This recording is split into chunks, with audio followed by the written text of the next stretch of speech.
Здравейте! Днес ще си говорим за една поредица. Всъщност ще си говорим за първата книга от поредицата на Дженифър Л. Арментраут. А точно именно ще говорим за От кръв и пепел. От кръв и пепел. Така е поредицата. Тук имам първата книга, която книга виждате на черен фон, има бели букви, червени листа и също имаме едно лого. Това лого всъщност е герб. Гербът на Атлантия. Меч и стрела преплетени. Имаме главни герои. Трима са за момента.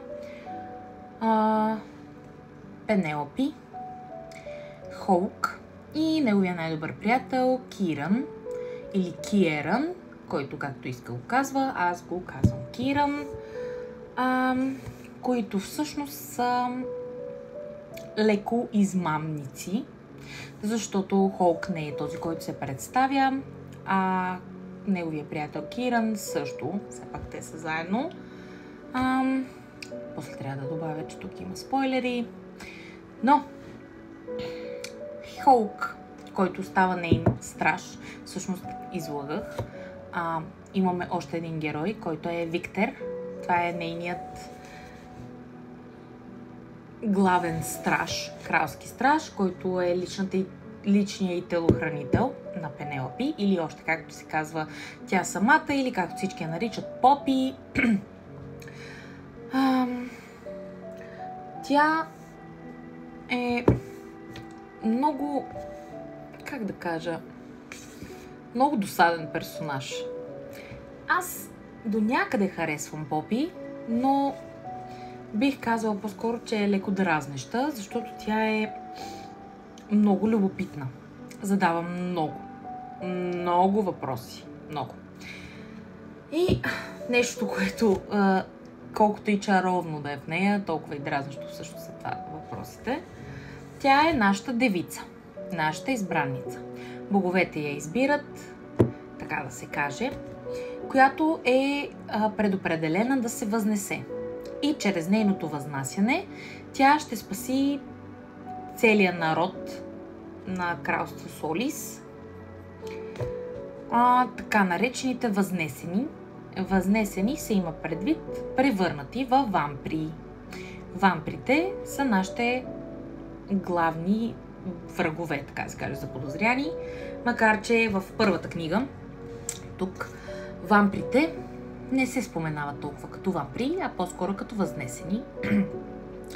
И нашият враг в тази книга е Атлантия, която Атлантия всъщност се оказва добрата страна, а не толкова лошата. Атлантийците, които са били победени във войната на двамата крале преди 100 години, предполагам. И всъщност въпросният тъмния, който е принц Кастил Денир, който всъщност е Хоук. Това е Хоук, който Хоук и става заместник страж, главен страж, след като убива нейния страж, който не помня как се казва, наистина не го помня. Това, което тази книга ми донесе като впечатление, беше доста разочароващо, защото аз се запалих по поредицата от втората книга, не от първата. Първата, ако я погледнем така и си кажем, че героите си говореха, или нямаше пълнеж, или толкова герои, които са вкарани просто за да бъдат убити с едно щракване на ръката, книгата ще е ето толкова дебела, някъде около 100-200 страници, нищо повече.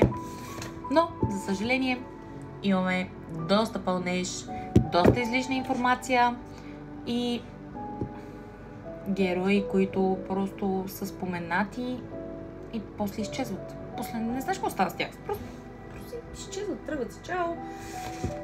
И така. Моята оценка за книгата, може би няма да ви изненада, но е 1 от 5. Да, 1 от 5. Но това е, което аз мога да кажа. нашата девица, която трескаво жадува да престъпи правилата, която бяга, която обикаля града нощем и само се чуди какви глупости да върши. Но в крайна сметка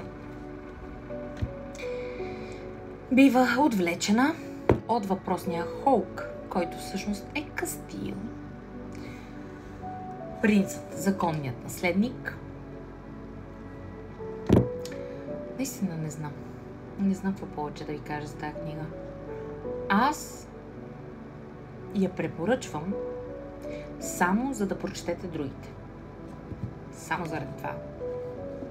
Просто прочетете първата книга, за да влезете в света, за да влезете в историята, за да влезете в всичко, което тук е показано. Главното ни действие се развива в Масадония. Тук имаме Карсадония, кралство Атлантия. А всъщност това цялото е кралство Солис, което е владението на вамприте. А тук е така забравената Атлантия, която всички смятат, че е загинала или сравнена с Земята или нещо такова. Но всъщност не е. И ще разберете по-нататък защо. И така. Та хора, прочетете я. Израдвайте и се. Който и се израдва, който не. Не. От мен толкова.